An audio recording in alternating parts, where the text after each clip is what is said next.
it seems remarkable that it was back in March that we had planned this particular auction. And here we are sort of at the end of August, facing into the autumn. And we're finally getting around to selling or offering this really interesting collection of works by the artist Terence P. Flanagan. And Terry and Sheelagh, his wife, had obviously collected or kept a certain amount of his pictures over the years, because this collection of about 15 paintings range from the late 1960s up until the mid-2000s. I think the last one was around about 2005, which we will be talking about a little bit later. But I'm delighted to welcome Dickon Hall, who's a highly respected art historian and dealer from Belfast. And we're going to talk about some of the paintings in that collection, that small collection from TP and Sheilagh's collection. And it's called a studio collection. So, Dickon, you wrote the piece, the introduction for the catalogue. Were you familiar? Did you know the Flanagans? Yes, I mean, I probably met them first about 20 years ago, because they were sort of everywhere within the Belfast art world in many ways, and the Irish art world. As a couple, very much. I mean, I never remember meeting them separately. For some time, they were great at coming to exhibitions. You'd see them out a lot, and in many ways Terry's work is something that I've got to know. And I think what's intriguing about the work, and when you see this collection, is that it's so sort of interwoven with their personal life. As you said, it covers decades, but almost every painting has something very personal about it. He's someone who obviously was driven to paint by sort of, things that really meant a lot to him, that were very significant. And I think there are lovely examples here of all these periods in these works. And he was someone who, and both of them, a very likable couple and a very likable family, but he was a very private man about his work. And so certainly, I think unless you knew him very well, he probably didn't really talk about his work a lot. And what's really interesting is seeing how much is in the work. Often it's very hidden is the wrong word, but sort of embedded within it. But there's it's much more complex, I think, than comes across initially. I mean, people tend to think of him as a great technician and someone who had a great empathy with the landscape, and many other qualities in the work. But actually, there's so much within each picture. I found it really interesting looking at them and trying to sort of pick those things apart. Absolutely. And I think the first picture that you referenced is Back Avenue, Lissadell. So that's presumably the Lissadell of the Yeatses up in Sligo.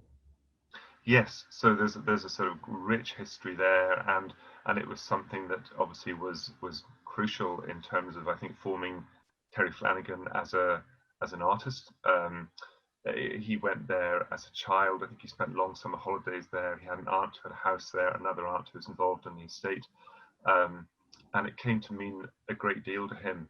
And then I think later in his life, Seamus Heaney, who was a great friend of Flanagan's, someone who often collaborated with him, suggested that he began to write about his memories of Lissadell. It was somewhere that he said this is where an awful lot of his sort of the qualities that fed into his later work initially came from. And Flanagan did actually start out as a very literary man. He almost didn't become a painter because I think he was so strongly drawn to being a writer. Seamus Heaney said, why not write down these memories and work them into poems, and then they actually eventually emerged into images. And what I find fascinating about this one is the subtlety of it, the ambiguity of it. To me, it's a very mysterious, rather sort of literary image. There's a sort of dreamlike quality in the way that path leads you round. You feel you're moving into these woods. You can't quite see where you're going. There's a sense of memory about that. There's a sense of a place that is very specific, that he knows very well. But rather than defining it too much, it has this lovely sort of feeling of a sort of very familiar, slightly dreamlike memory. Yes. I mean, what strikes me, about Terry's work is that he's not afraid to, just purely in terms of painting the landscape, is that he's not afraid to convey a sort of a wintry, bleak almost sense of landscape.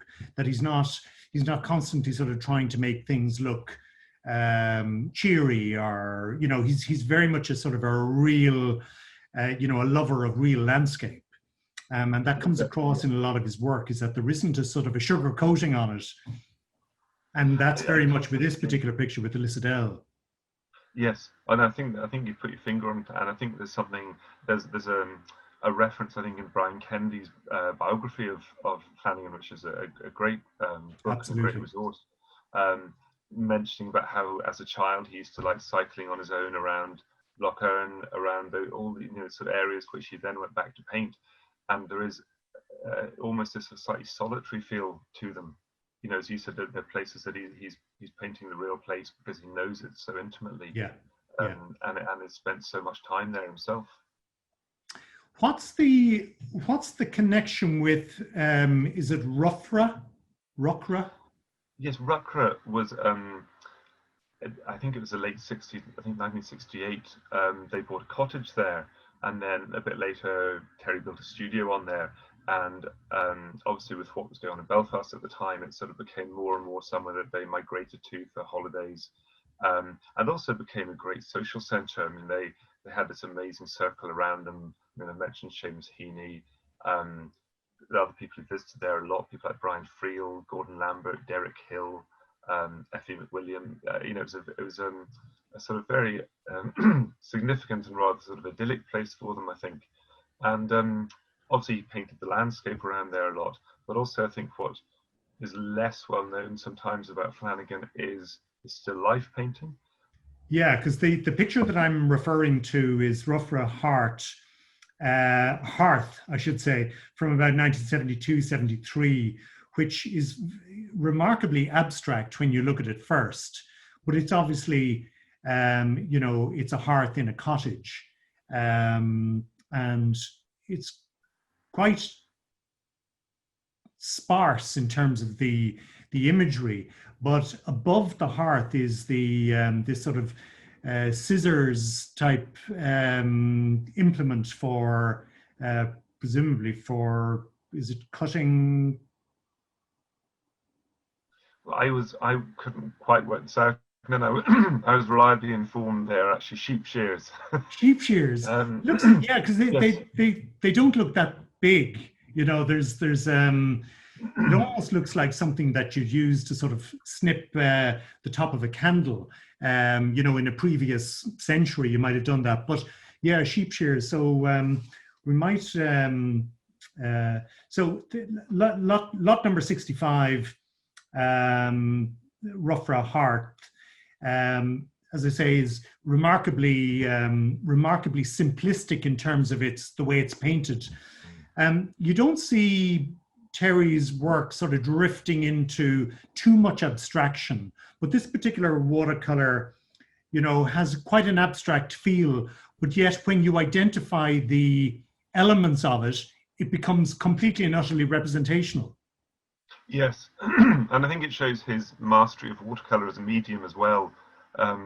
He was very interested in the history, I mean, much like he was with Lissadell, the history of this house he lived in, the lives of previous occupants, the idea of the hearth as the center of the house, where everything would happen, where people would gather and talk.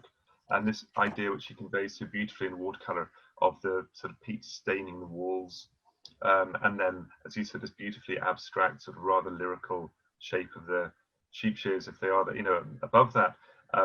It's amazingly effective, and I think it shows this interest he had in finding, a specific image that comes across as being represented just as it is, but actually has so much more meaning. That this is a painting where this sort of idea of visual metaphor comes in so much, and it's something which shows how personal these works were to him. That this looks just like a sort of very simple image, and as you said, quite an abstract image, but actually it meant a lot to him on different levels. The idea that they were there as a family, previous families had lived there, the sense of a sort of shared Irish history, which I think was very important to him, this sense of place, Yeah. an idea. And I think the idea of visual metaphor, we talked about another painting in this collection, the Rose Wrapped Up, which is again this was still life, a rose and a bowl, but objects that are chosen because they sort of have another meaning, and they link into other series of work he'd made that sort of references what was really happening in Ireland and troubles. That there was Yes. there are things that sort of aren't immediately obvious. I think in Flanagan's work we look at these as very beautifully made pictures and very subtle pictures, and as you said, not prettified at all, but actually they have these broader references to their own time and linking it to previous times, which I think is remarkable within such a simple image. Yes. I mean, those two paintings, the A Rose Wrapped Up version 1, which is the sort of the picture that has quite a lot of sort of a very fine, light, sort of white paint, sort of layered over the painting of the rose and the bowl, and it gives this sort of ethereal effect.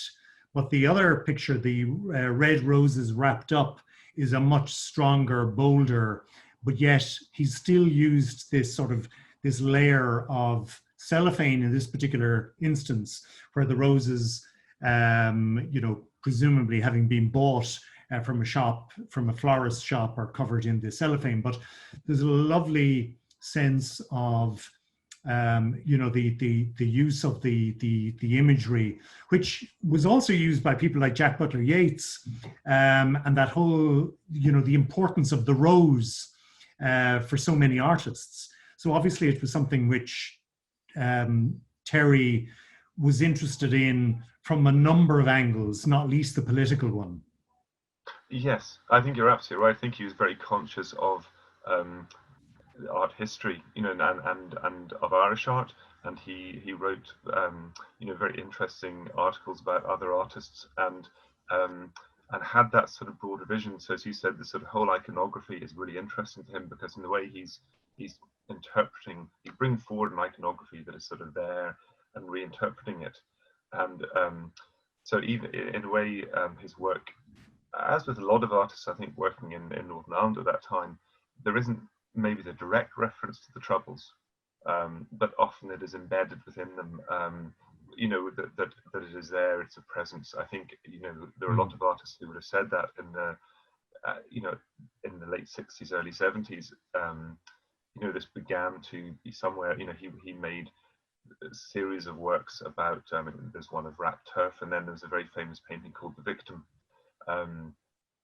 So all the, there were a lot of artists were trying to almost find ways of dealing with what was happening in Northern Ireland at the same time as they were making images that had this sort of art history background as well, and that just actually worked as beautiful images. I think, something like those, they are very beautiful paintings that you can enjoy. Absolutely. Just because they are so well made. Yeah, and you can, the wonderful thing is that you can interpret them whatever way you feel like.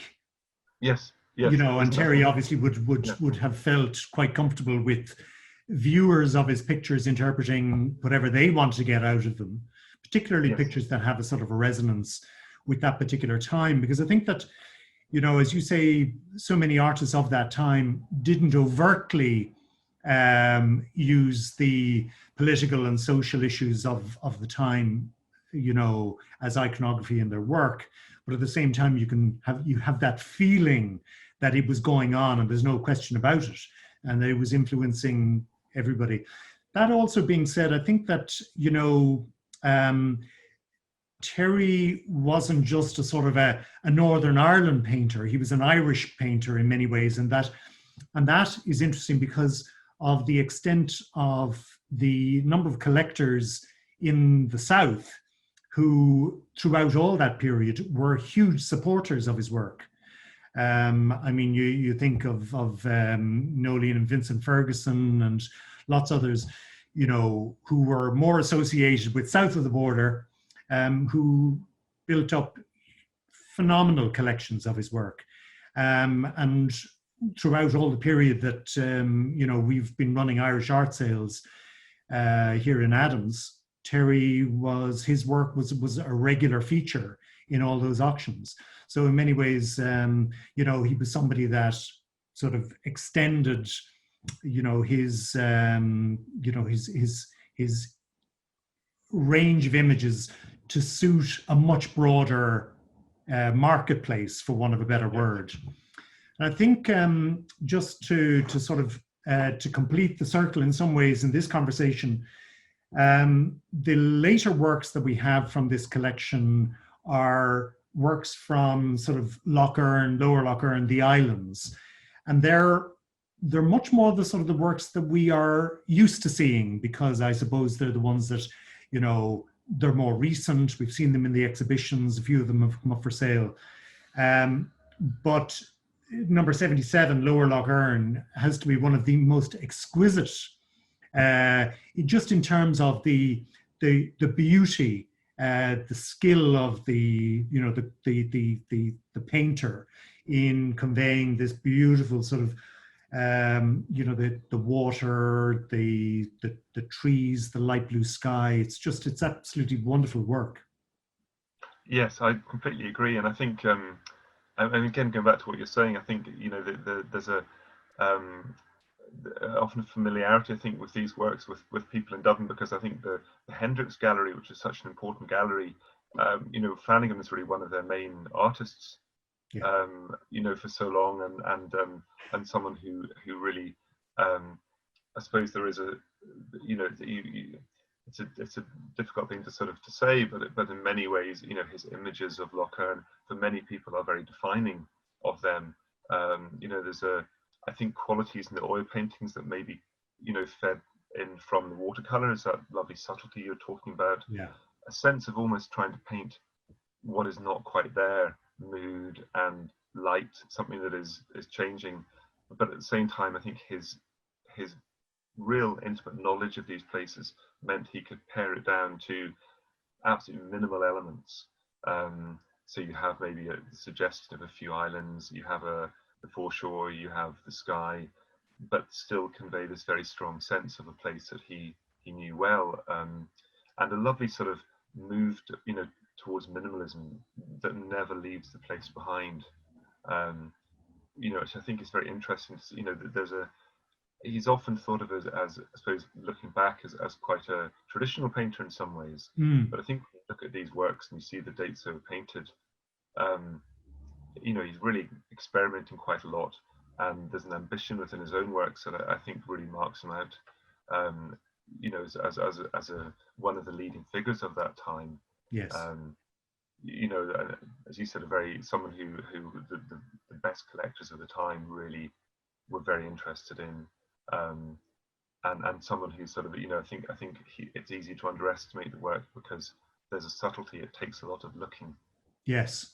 And it's funny that over the years, I've come across so many clients that have more than one or two, you know. So he had a very loyal fan base of people who would regularly buy his pictures at those David Hendricks Gallery exhibitions over the years. So, you know, it's common that I would come across, you know, in a private house, there could be 6, 7, 8, 10 pictures by Terry, which is a real testament to the man and his work, yes. obviously. Yes, and you would see this, you know, more than anyone. But I think the way that people used to build collections, they often like to know the artist. They really got engaged with the work, and it's a real test of an artist, I think, that people keep going back. You know, they buy from one exhibition, they get so much from that painting, they go to the next exhibition. I think a lot of his collectors became friends. You know, there was a sense that there was a shared interest in what he was doing, and it's a very positive way to collect, to sort of really enjoy the work of an artist and enjoy him enjoyed getting to know him. Obviously, Sheelagh, you know, Yeah. that it's there's a lovely sort of sense of this is something important that we're all engaged in. Yeah.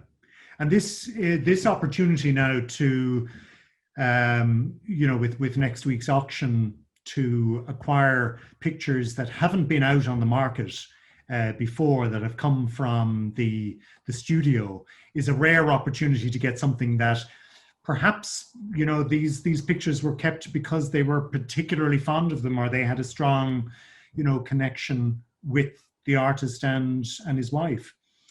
I might just mention, and it's a little bit of a left field question, Dickon, if you don't mind. Philip Flanagan is TP and Sheilagh's artist son, and Philip is very well known as a sculptor, and he's done some absolutely wonderful portrait busts, including Seamus Heaney and others.